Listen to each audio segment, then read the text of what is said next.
Si yo te pido que pienses en la República Árabe Siria, ¿qué es lo primero que viene a tu mente? Me imagino que piensas en guerras, hambre, sufrimiento, miseria, abandono. Y no está mal. Sabemos que la guerra en Siria entre los años 2011 y 2016 dejó graves consecuencias y pérdidas, tanto de vidas humanas como de patrimonio cultural.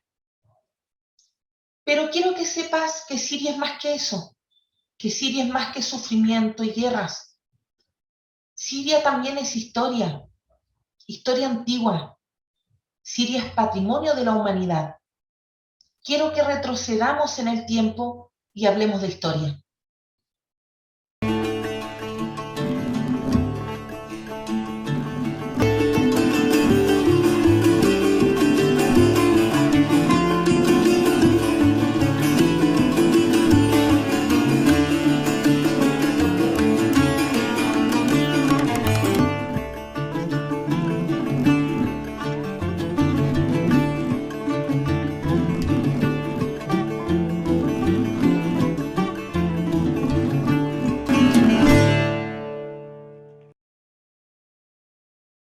El descubrimiento de la antigua ciudad de Ugarit comienza en el año 1928, en una época en la cual la región completa estaba administrada por Francia, bajo el mandato de la Liga de las Naciones.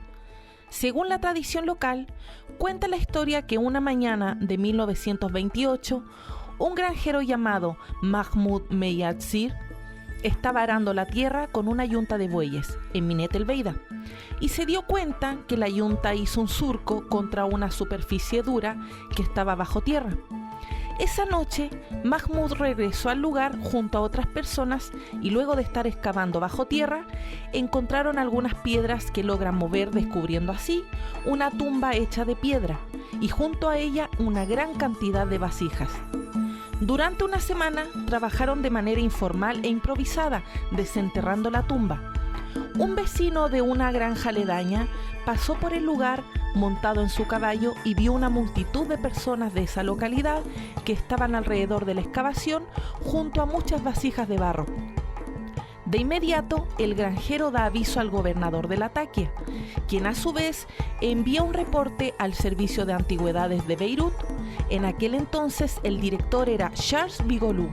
Bigolou envía a uno de sus hombres, León Albanés, para investigar el descubrimiento y tras él también se une a la investigación Pierre Delbes y comienza una pequeña excavación cerca de la tumba encontrada en Minet el Beida. El Servicio de Antigüedades envía una muestra de las vasijas que fueron sacadas de la tumba y también un plano de la tumba al Museo del Louvre.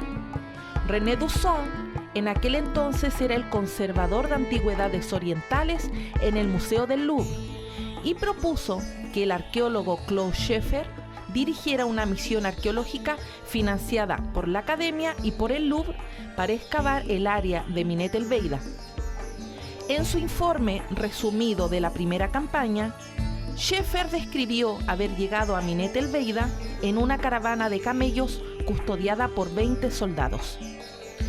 Claude Scheffer llega al sitio 13 meses después del descubrimiento inicial y oficialmente comienza la excavación en Minet el Beida un 2 de abril del año 1929. Pero semanas después, René Dusson sugiere que las excavaciones se dirijan en dirección a un tel que estaba a 1 kilómetro de Minet el Beida y que los lugareños llamaban Tel Ras Shamra. El 9 de mayo inician las excavaciones en Ras Shamra y 5 días después aparecen las primeras tablillas desde lo profundo de la tierra. El día 20 de mayo de ese mismo año, según una nota en el diario personal de Claude Scheffer, Charles Bigolou le escribió para decir que las inscripciones eran extremadamente importantes porque la escritura era de una forma alfabética cuneiforme que hasta ese momento era desconocida e indescifrable. Descubrir tablillas cuneiforme a lo largo de la costa levantina no era algo sorpresivo. ya que medio siglo antes, los descubrimientos epigráficos en el Amarna habían revelado que los reyes de las ciudades de toda la costa siria habían tenido correspondencia durante el siglo XIV con el faraón Amenhotep IV, más conocido como Ajenatón. Y algunas tablillas descubiertas en Ras Shamra fueron escritas en acadio, como el de las encontradas en las cartas de Amarna. Esta similitud permitió a Charles Bigolou situar las tablillas de Ras Shamra en la época Amarna. Pero, ¿qué podemos saber de Ugarit? La primera vez que el nombre de Ugarit aparece en la historia en un documento escrito sucede mediante los archivos de Ebla, una gran ciudad siria del año 3000 antes de nuestra era. Más tarde, Ugarit crece aún más y aparece registrada en los archivos de Mari, en el año 1800 antes de nuestra era aproximadamente. Y en este tiempo, Ugarit ya es una ciudad muy importante. Entre los años 1400 y 1350 antes de nuestra era, Ugarit estuvo bajo el control egipcio y los reyes de Ugarit eran vasallos del faraón. Luego de ese tiempo, Ugarit pasa a ser controlada por los hititas. Incluso podemos ver que durante la batalla de Kadesh, las tropas de Ugarit permanecen junto a los hititas. Durante este tiempo, los escribas ugaritanos producían muchos textos que hoy en día podemos leer gracias a los expertos que lograron descifrar su escritura. Ya hablaremos de la escritura ugarítica. Entre los años 1200 y 1180 antes de nuestra era, Ugarit sufre una violenta y devastadora destrucción. La ciudad sufre de sucesivos ataques que terminan reduciéndola a ruinas. Una evidencia de esto son las últimas tablillas de barro que redactaron los escribas ugaritas y que muestran una gran preocupación ante la llegada de barcos enemigos. La flota de Ugarit en ese momento estaba muy lejos, apoyando a los hititas, sin poder hacer nada para evitar esta destrucción.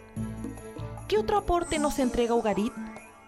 Gracias al descubrimiento de los textos de Ugarit, podemos conocer la rica literatura mitológica que nos ha permitido comprender los textos bíblicos. Antes de Ugarit se desconocía la mitología cananea y las relaciones culturales en el Próximo Oriente Antiguo. ¿Y la escritura ugarítica? Hasta el desciframiento de la escritura ugarítica se creía que el fenicio era el alfabeto más antiguo. 3 años demoraron los expertos en descifrarla y darse cuenta que era una lengua semítica al igual que la de los fenicios y los hebreos.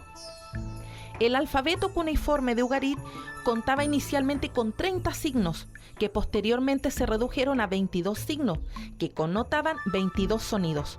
La pronunciación del ugarítico se estableció poco a poco desde el año 1930, apoyándose en el hebreo, el árabe y el acadio. Se conoce el nombre que los ugaritas daban a casi todas las letras de su alfabeto gracias a una tablilla hallada en el año 1955. Incluso se conoce el orden en que los escribas las aprendían. Si aprendemos ugarítico, podemos leer sin problemas las tablillas. La lectura es de izquierda a derecha, a diferencia de otras lenguas semíticas, y solo unos pocos textos se pueden leer de derecha a izquierda. El ugarítico utilizaba tan solo 2 signos de puntuación, el clavo separador de palabras y una línea horizontal de separación de párrafos, algo así como nuestro punto aparte. Los expertos sitúan el ugarítico entre las lenguas noroccidentales. ¿Y qué significa esto? Geográficamente hablando, el ugarítico es parte de las lenguas semitas que se extendía por toda Siria y Palestina de manera temporal entre los siglos III, II y I antes de nuestra era, con la excepción del hebreo, que tras diferentes motivos perdura hasta nuestros días. Si te gustó este video, te pido que le des like y que me ayudes a compartirlo para que de esa manera más personas conozcan la inmensa y enriquecida arqueología en Siria.